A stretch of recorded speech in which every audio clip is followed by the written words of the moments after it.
Se você é estudante, eu tenho certeza que está se preparando para alguma prova, acertei? Então fica comigo, porque no episódio de hoje o assunto é como mandar bem nas provas. Primeira jornada.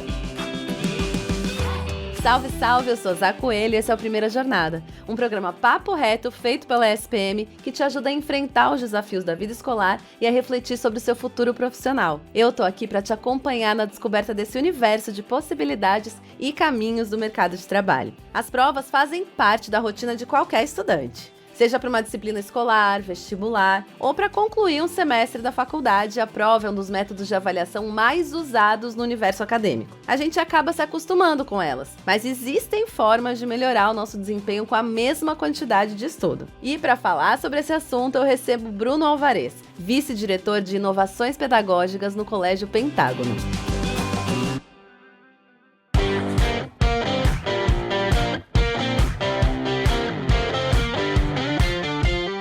Seja muito bem-vindo à Primeira Jornada, Bruno.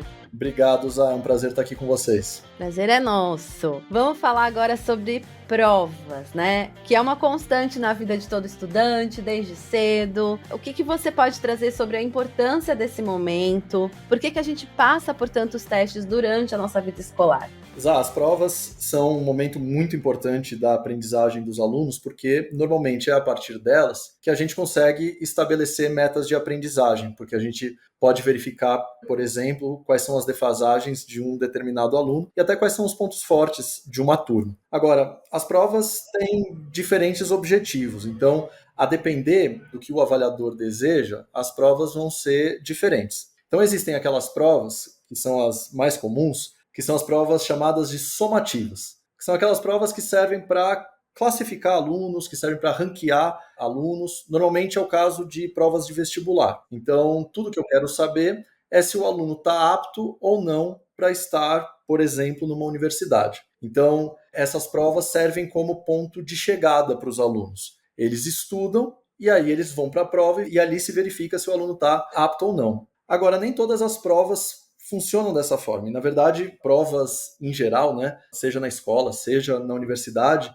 nem deveriam funcionar sempre como provas somativas. Elas deveriam funcionar como provas ditas formativas. Ou seja, elas precisariam passar a funcionar como pontos de partida e não como pontos de chegada. Então, as provas como ponto de partida, aí sim, elas são provas que ajudam muito o profissional que está avaliando, normalmente os professores, mas também os gestores, a dizer quais são os próximos passos no planejamento. Legal. E assim, a gente sabe que existem muitas pessoas que têm questões bem tensas, né, com esse momento de ser testado, dentro dessa situação onde você tem que estar mentalmente tranquilo, né, para poder passar tudo que você tem de conhecimento dentro dos seus estudos. Por que para algumas pessoas esse momento parece tão mais difícil, né? Quais são os principais erros que podem acontecer na preparação, durante a prova? O que você pode trazer para a gente até de dica para isso? Eu diria que uma parte dos anseios, né, uma parte dos medos que existem em relação a uma prova por parte dos alunos, vem do fato de que provas que deveriam ser formativas são somativas. Então, o aluno sabe que naquela prova ele está sendo testado e se ali ele não se der bem, ele provavelmente vai, sei lá, ficar de recuperação ou ser reprovado. Então, se a prova tem esse objetivo meramente classificatório, isso deve gerar angústia em um monte de gente, né? E, inclusive, esse é um grande problema. A gente precisa discutir, enquanto educador, se as provas que a gente está aplicando do ponto de vista da formação do aluno não são, na verdade, provas somativas que estão classificando. Uma outra coisa que eu diria é que as provas são tradicionalmente relacionadas a um modelo de ensino que prioriza a memorização. Daí o fato de que a maior parte das provas são feitas sem consulta.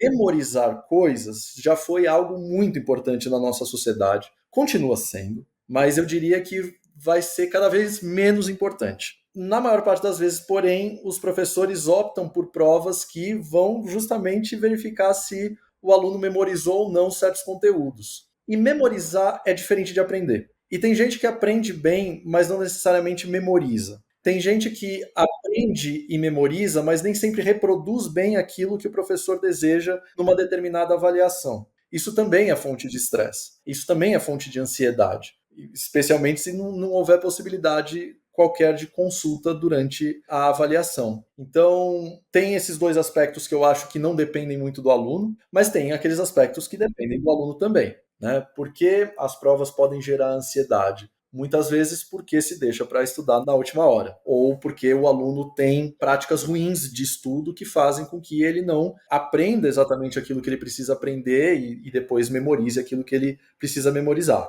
A maior das dicas, e essa dica é antiga, né? As pessoas não precisam ouvir de mim, mas é evidentemente estudar aos pouquinhos. Então, quando o aluno deixa para estudar pouco antes da prova, seja na semana da prova, na véspera da prova, a tendência é dar errado, né? Então, o que a gente precisa é estimular os alunos a estudarem de pouquinho em pouquinho, né? Logo depois das aulas, ou não deixar muitos conteúdos se acumularem, porque se a gente está falando de uma prova conteudista e que prioriza a memorização, pode ser que no final de um determinado período, muito perto das provas, o aluno tenha muita coisa para aprender e memorizar, e aí já não dá mais tempo. Então, fica mais ou menos como numa apresentação em público. Quanto menos você se prepara para ela, maior é a tendência de o seu nervosismo tomar conta de você durante a apresentação. Quando você se prepara, porém, normalmente você fala de uma maneira um pouco mais fluida, com um traquejo um pouco melhor. Numa prova é a mesma coisa. Então, se o aluno chega até a prova dominando aquilo que ele precisa apresentar como resposta na prova, ele provavelmente vai ficar muito mais tranquilo. Essa coisa que você trouxe, Bruno, super interessante sobre a questão da memorização, né? Eu acho que, enfim, são conceitos até um pouco mais antigos, né, de ensino e tudo mais, mas ainda se reproduzem. Mas é muito interessante pensar isso, que muitas vezes a gente acha que aprender é memorizar e tem tanta coisa que acontece ao longo das aulas, né? Isso eu acho que é um ponto também interessante, até para tranquilizar você no momento de teste, de entender que aquela aula já é o seu estudo acontecendo, né? Você tá ali engajado, entendendo, já é uma forma de, como você disse, né? Dissipar um pouco esse conteúdo, e pensando também o que você acha sobre as questões emocionais, né? No dia da prova, porque assim, você pode estar super sabendo a matéria, entendendo e tudo mais, mas tem as questões emocionais que podem barrar um pouco esse pensamento de fluir. Como que você vê isso, ou que dicas você pode dar para quem está ouvindo a gente? Certo. Eu acho que as questões emocionais pesam tanto mais quanto menos preparado você estiver para a prova. Então, antes de tudo, você precisa estar muito bem preparado, saber que você vai chegar até a prova e nada vai ser uma surpresa ali. Se muitas coisas forem surpreendentes, a questão é menos emocional e mais de preparação. Agora, isso não quer dizer que a questão emocional não é importante. E aí varia de indivíduo para indivíduo. Normalmente, no entanto, Zá, o que eu percebo entre os alunos é que a questão emocional pesa mais no início do que no meio e no fim de uma avaliação. Então, é comum, inclusive entre alunos muito bem preparados, que haja uma ansiedade ou uma sensação de estresse e nervosismo muito mais no início da prova do que depois, né?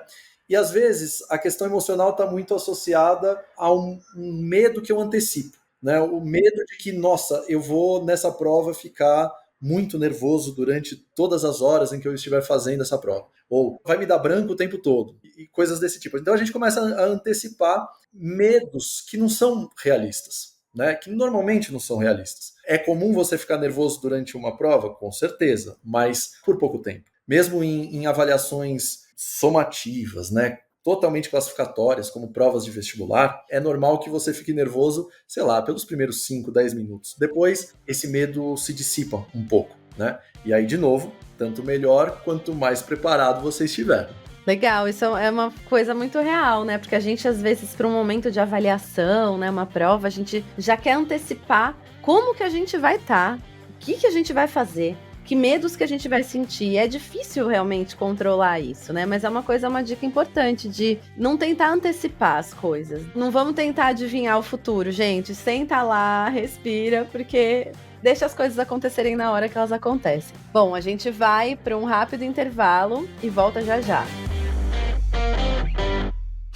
Na ESPM, a inovação não é apenas um diferencial, é uma exigência. Um lugar onde celebramos o inusitado. Aqui, o aprendizado vai além da sala de aula. Vivemos experiências internacionais e aprimoramos habilidades além do tradicional. Criamos networking de verdade, sendo referência na produção de conhecimento. Juntos, vamos liderar o futuro, seja ele qual for. E aí, vem com a gente? ESPM, o inusitado em constante movimento.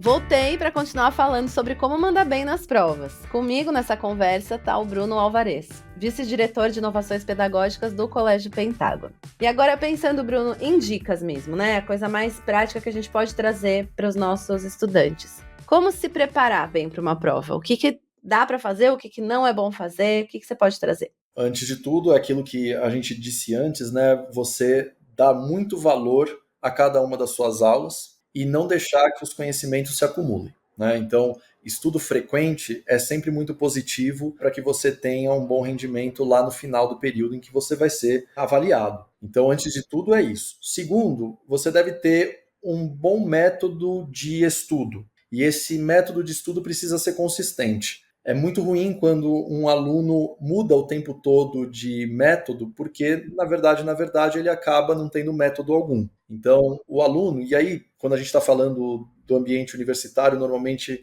os alunos já entenderam mais ou menos como eles funcionam melhor do ponto de vista da aprendizagem, mas ainda assim é interessante que os métodos sejam muito bem definidos. Alguns alunos que funcionam melhor anotando coisas, tem alunos que funcionam melhor vendo coisas, mas eu jamais abriria a mão de anotações. A gente às vezes se engana, né, achando que a gente vai memorizar as coisas só de ouvido. Isso quase sempre é falso. Alunos de melhor rendimento normalmente anotam mais ou fazem registros mais eficazes. Então, ter bons registros de tudo aquilo que se estudou ao longo de um determinado período é muito importante para você ter mais confiança no momento de estudo da prova, porque você retoma exatamente aquilo que os professores desejam de você. Tem mais uma dica interessante. Quando a gente fala de estudo, é legal a gente perceber que modelos que não são só de anotação também funcionam. Mapas mentais, por exemplo. Mapas mentais têm uma probabilidade alta, alguns estudos apontam isso, não é? Tem uma probabilidade alta de desenvolver maior aprendizagem. Então, se você consegue transformar um monte de conhecimentos anotados em um diagrama bem organizado e hierarquizado, né, normalmente você vai conseguir entender melhor aquilo que está registrado, né, no seu caderno, por exemplo. Existem outras práticas de estudo interessantes, né? Por exemplo, ensinar outros colegas. Então, você pode fazer um resumo seu com um mapa mental e usar aquilo para ensinar os seus colegas. E eu vou um pouco além, né, Zá? Agora, com esse tanto de ferramentas baseadas em inteligência artificial que existem várias ferramentas interessantes para você estudar melhor. Ferramentas em que você, inclusive, pode responder oralmente a um determinado conteúdo que uma máquina bem treinada tem para verificar se você sabe ou não um determinado conteúdo. E por fim, tem a questão da memorização. E aí a gente volta lá para o início da nossa conversa. A prova ainda valoriza muito a memorização. Então, ter bons instrumentos de memorização também é importante. E aí, nesse sentido, eu diria que flashcards são o melhor método. Quem não conhece o método de flashcards, né? É aquele método em que, em um papel, você tem de um lado uma pergunta e atrás a resposta. Você é apresentado a pergunta e você precisa dizer qual é a resposta antes de olhar atrás do papel para ver se você acertou ou não aquilo que foi perguntado. Esse é um método muito antigo, bastante tradicional, mas que também tem um funcionamento baseado em evidências científicas bastante sólidas. Então, eu acho que é um método de memorização que vale a pena colocar em prática antes de acontecer a prova. E, Bruno, revisões, né? Essa coisa de revisar, né? Tudo que você já aprendeu, você ter um momento anterior da prova mais próximo, que é interessante. Quando que você acha que a gente tem que fazer essas revisões? Usar materiais que não são só, obviamente, o professor em sala de aula. Como você acha que a gente pode usar essas revisões da melhor forma possível? Se você tiver feito um preparo ao longo do tempo, aos poucos, sem que as coisas se acumulem, normalmente uma revisão poucos dias antes da prova, uma pequena revisão poucos dias antes da prova, deveria ser o bastante. porque na verdade você já aprendeu aquilo de que você vai ser cobrado e ao mesmo tempo a sua memória deve estar bem treinada. Então, eu não acredito muito em grandes revisões antes da prova, porque normalmente isso significa pouco preparo anterior. Então, se você precisa revisar demais, gastar muito tempo com uma revisão de conteúdo logo antes da prova, e aí muito menos durante a madrugada, né? Aquelas coisas meio malucas. Sem dormir, meu Deus. Se você está fazendo isso, muito provavelmente você está estudando de uma maneira ineficaz. E não necessariamente isso vai se traduzir em bons resultados. Pelo menos é o que diz boa parte dos estudos relacionados à aprendizagem e à avaliação. Tem exceções? É claro que tem exceções. Todo mundo conhece pessoas que estudam pouco antes da prova, deixam para estudar no final e vão bem. Eu estou falando aqui da média das pessoas. Em geral, esse tipo de procedimento tem maus resultados no final, né? E durante a prova, Bruno, existe alguma coisa para a gente conseguir desenvolver melhor isso? Assim, tem alguma dica, uma estratégia com relação às respostas? O que a gente responde antes? Como a gente divide esse tempo? Enfim. Tem sim, e aí também depende da prova, né? Existem provas, por exemplo, uma prova conhecida, o Enem. O Enem demanda uma estratégia diferente de outras provas, porque no Enem as questões fáceis valem mais do que questões difíceis. Nesse sentido, no caso do Enem, fazer as questões fáceis antes das difíceis é algo que é uma estratégia boa. Essa é uma estratégia que talvez não funcione com outras avaliações, né? Então, normalmente, o que eu sugiro é que a pessoa, ao receber a prova, conheça bem a prova antes de fazê-la. No caso de vestibulares, você nem precisa esperar o momento da prova para conhecer a prova, porque aquela mesma avaliação já aconteceu várias vezes antes. Então, chegar no dia da avaliação sem saber como ela vai se comportar nesses casos, eu acho que é um grande erro. Então, você vai fazer um vestibular, por exemplo, saiba como foi aquela prova nos anos anteriores, né? Agora, chegou até o momento da prova, dá uma folheada, veja de onde a prova está saindo até onde ela está chegando. Talvez valha a pena você começar exatamente por aquelas questões em que você provavelmente tem maior domínio. E a maior das sugestões que eu dou, a mais importante de todas elas, é que o aluno saiba muito bem quais são os comandos de uma determinada questão. O que são comandos?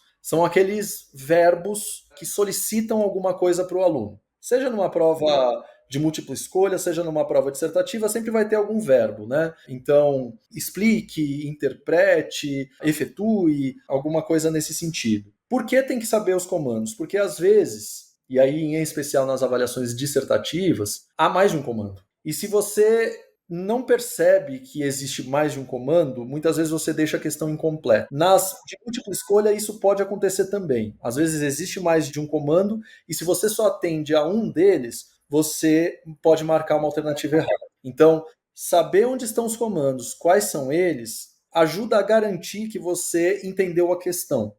No caso de provas de múltipla escolha, também é sempre uma dica, essa também é bastante antiga, né?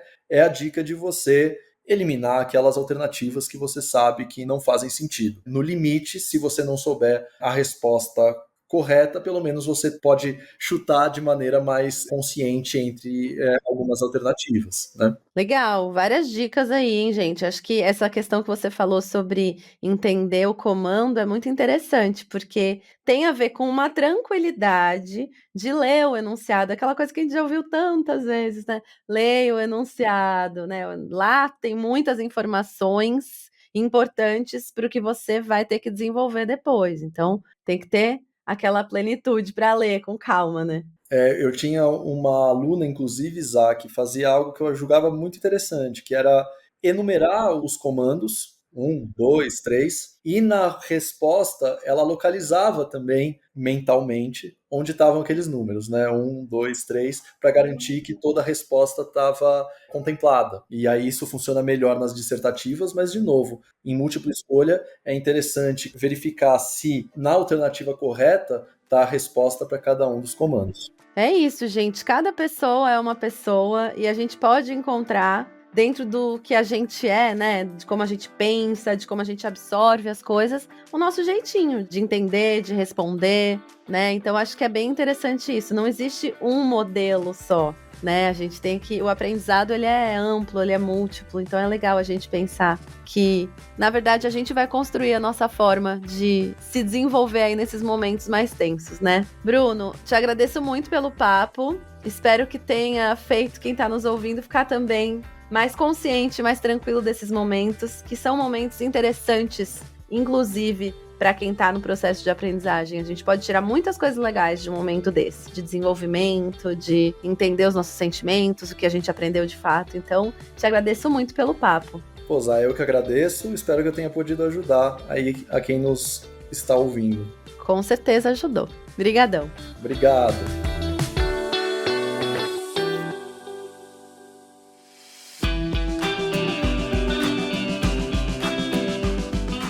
Com essas dicas, eu tenho certeza de que você vai estar mais preparado para as provas. Obrigada por me acompanhar no episódio de hoje. Não se esqueça de seguir o Primeira Jornada na sua plataforma de podcasts preferida e avaliar o programa.